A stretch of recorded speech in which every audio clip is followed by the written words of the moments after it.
So just the other day, something very interesting happened. Representative Greg Casar from the state of Texas encountered Senator John Cornyn at a Texas airport as John Cornyn was delivering Whataburger to the TSA employees who are not getting paid for their work because we are still in the middle of a government shutdown. Watch here.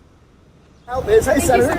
Senator, I was hoping that we Why could... don't you tell your Democrats to vote to pay these poor Let's people? do it. Let's do it. No, Why don't you do it. I've voted for it time and time again.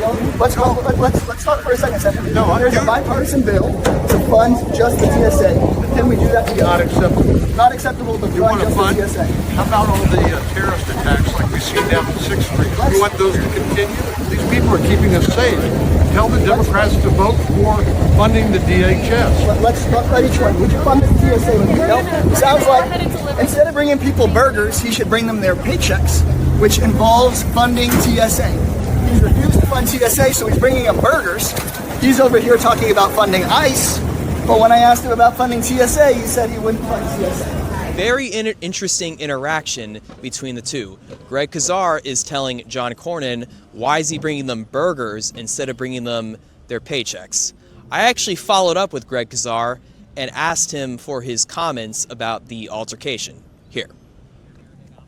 Hello, Congressman. How are you? I'm doing okay, man. Good to see you. Good to see you. Can I please get your comments regarding your verbal altercation with Senator John Cornyn the other day? Well, you know, Senator Cornyn, instead of bringing, I don't want you to be safe here crossing the street, man. Thank you. The thing else, okay, yeah. Yeah, we're good. Well, nobody needs to get hurt here. Well, look, I was hoping that Senator Cornyn would sign on to a bipartisan bill to fund the TSA, and he chose not to. He just really seems to be wanting to fund ICE.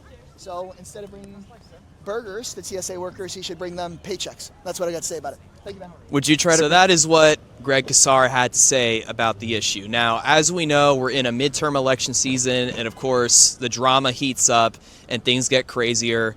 And John Cornyn, in particular, is facing a tough primary challenge against Texas Attorney General Ken Paxton, and he barely won the first round of primary elections just a few weeks ago, and now they're advancing to a runoff in May. President Trump has yet to weigh in on this race. However, the filing deadline to drop out of the race has already passed, so it's going to be a race between Cornyn and Paxton. And the winner of that primary will go up against the Democratic nominee, James Tallarico, who is a pastor and had been seen as a strong challenger to potentially flip a seat for Democrats in Texas in the 2026 midterm.